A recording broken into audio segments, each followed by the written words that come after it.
You need to know both. Now, if you don't like this notation, there's another option at your disposal, which you could say that n is an element of 2z minus 1, or plus 1 if you like. Well, let me be more precise. N is an element of 2n minus 1. That's a shorthand for that. That's a set of odd positive integers. So if you take 2 times a set, the definition of that is you multiply everything in the set by 2. So like 2n is just even positive natural numbers. It's kind of a nice thing. But yes, in fact, this kind of thinking is important here. It's important for you to know that you can write any odd number as 2 times k minus 1.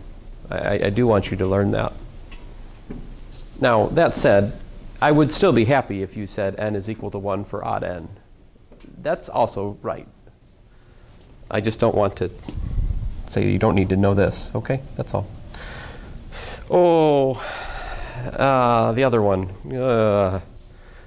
Okay, so let's look at what's going on here. This is going to be, we got A1, this is A2, this is going to be A3, so this is A4, this is A6, this is A8, this is A10. So what do we got? We've got like n equals to 2, n equals to 4, n equals to 6, n equals to, oh, I'm sorry. N divided by 2 plus 8. We have A2 is equal to what? 2. A4 is equal to what? 3. A6 is equal to what? 4. A8 is equal to 5. And what did you just say? N divided by 2 plus 1. N divided by 2 plus 1. Right. Now, if n is equal to 2k for some k, right? Yeah. Now, is he right? Let's see here. Let's try this out. Is this equal to 2 over 2 plus 1? Woohoo! But that does not prove it, right? Okay. And I'm not really quite proving things either, am I here? So this is this 4 over 2 plus 1? Yep. Is this 6 over 2 plus 1? Yep. All right. Yep. Now I have a more disturbing question for you. How did you figure that out? Well, the numbers are going to be increasing at half the rate of n because they only happen once they only increase once every 2 n's. Uh-huh. But then because they start from 2 and work their way up, they're plus 1. They're shifted 1 up. Ah, very good. But not helpful to my discussion. See, it was better in the previous section where I asked the student how they did it, and they had no answer for me. They just guessed. I mean, they just kind of looked at the pattern and went, that's what it is, And that is a little bit more honest to what we do in general. But his strategy is legit. I mean, that's not bad. It's like it's increasing like half as fast as the index on the sequence, and it's shifted 1, so that's n divided by 2 plus 1. I can't disagree. That's a great description of what you did. Thank you. Very good. But I was hopeful that you would be less good at it. Don't be good next time. All right. Now, 3 and 4. 3 and 4, if you can write these as sequences, if you can find a way to write these as sequences, I probably should give you an A in this course and just call it a day. All right.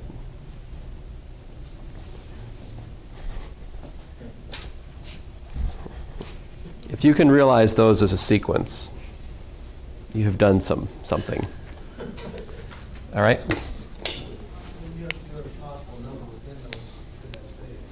Oh, it would have to be something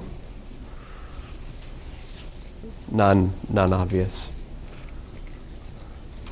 But there are non-obvious things which are true.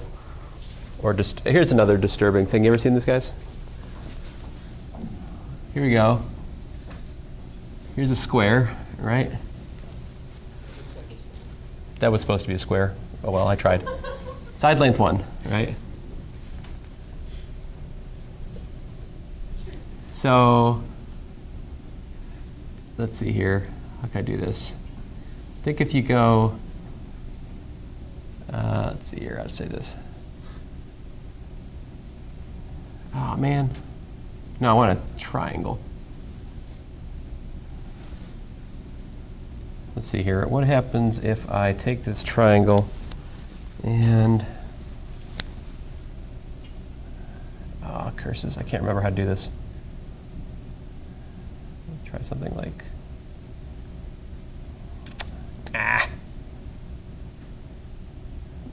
we go like this, go like this, and go like this. Still haven't gotten it right. Oh, I can't remember this. I'm sorry. I'll show you guys later.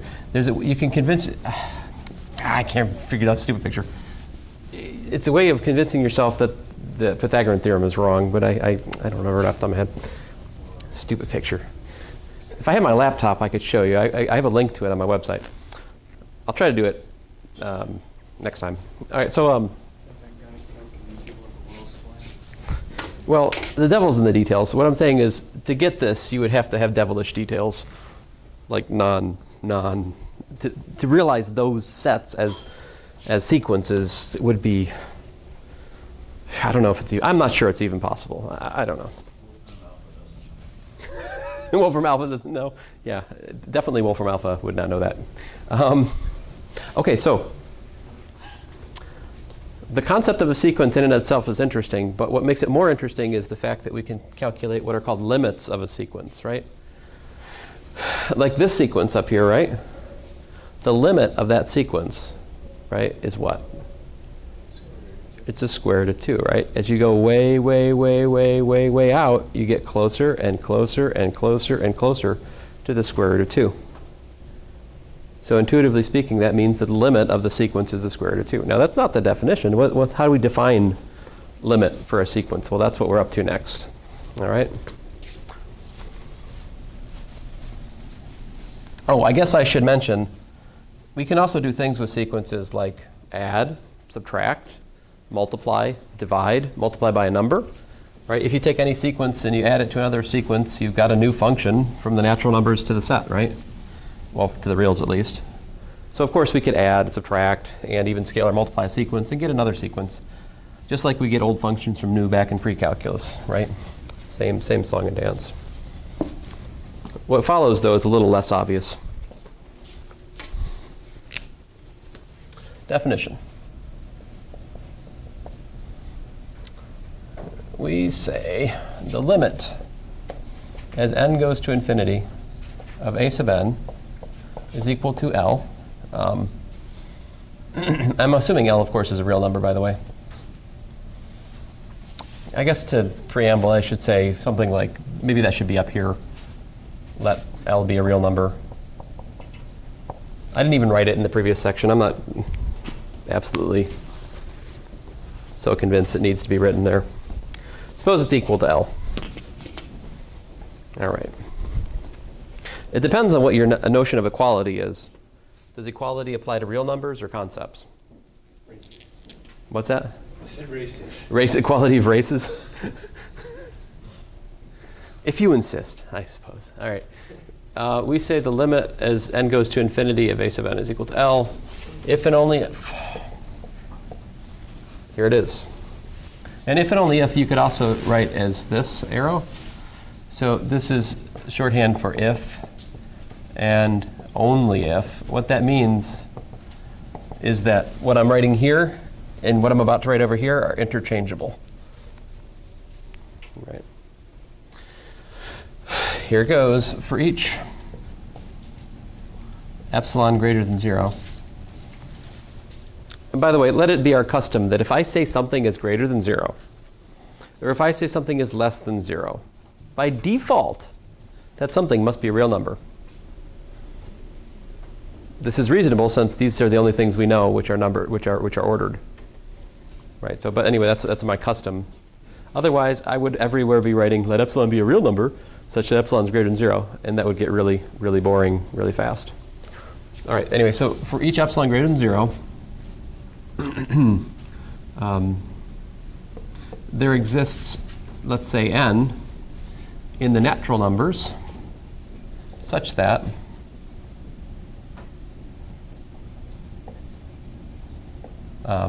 little n greater than or equal to big N implies that the absolute value of a sub n minus L is less than epsilon.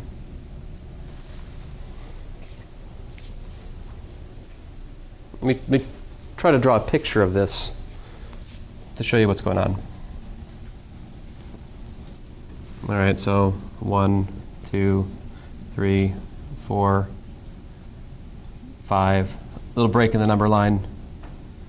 10 to the 10th, 10 to the 10th plus 1, 10 to the 10th plus 2, and so forth. Okay. Way on out there. Okay. Now let's plot some hypothetical sequence. All right. I'll make it purple. So here's my purple sequence. Here's a 1. Here's a 2. Here's a 3. Here's a 4. Here's a 5. Rather, here's a 5.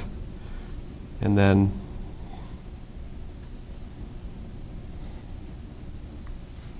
like that.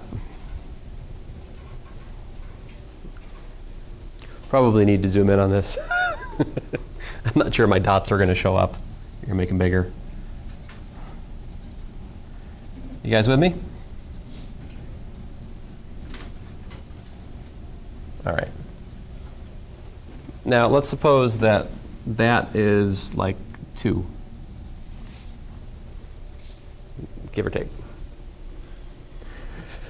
So if, this is like A2, right? This is A4, and so forth.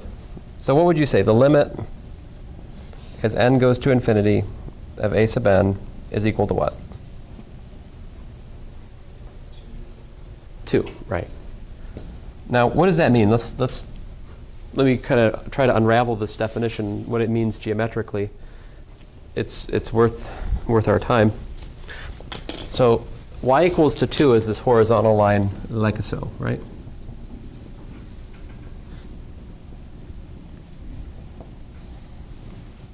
Okay. Yes, sir. What are those numbers all the way to the right? Huge numbers. Huge. Random huge numbers.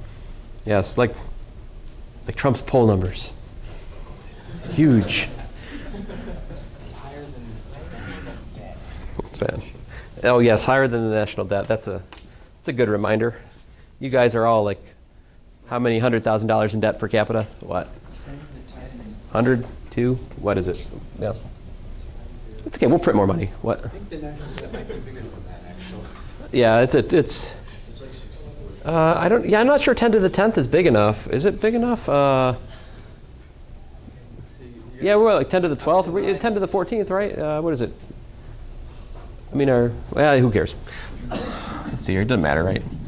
So you pick any epsilon, right? So this would be, say, 2 plus epsilon, and this would be like 2 minus. Now, I'm looking, roughly speaking, at epsilon equal to 1, right? I chose epsilon equal to 1 for illustrative purposes, all right? But this, what does this say? This says the distance between what? Between a sub n and L is less than epsilon units. Right, that's what absolute value of a difference is. It gives you the length between those two things on the number line, right? In particular, that's the y, the difference in the y direction between the limiting value and the sequence, the outputs of the sequence, right? And so n greater than n, right? Well, that's like setting one of these as being n. Everything beyond it has to be stuck in this window. So for my particular epsilon, what would I have to choose? What's the greediest choice of big N I could make?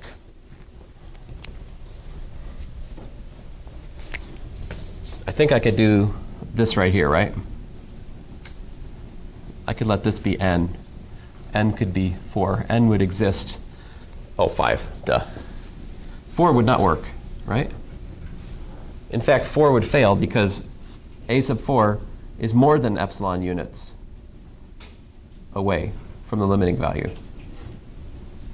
So you have to be able to find an n for each epsilon. In other words, you have to be able to take this band and pinch it down. And if you pinch it down far enough, you can go out far enough to the right such that the whole sequence, the whole tail of the sequence is stuck in that little ray that goes to infinity above and below L by plus or minus epsilon. That's what we mean for a sequence to converge. So this definition shouldn't be mysterious to you. It's just natural. It's geometric. It's not a weird definition at all. It's actually what we have to mean by these things. Uh-oh. Any questions?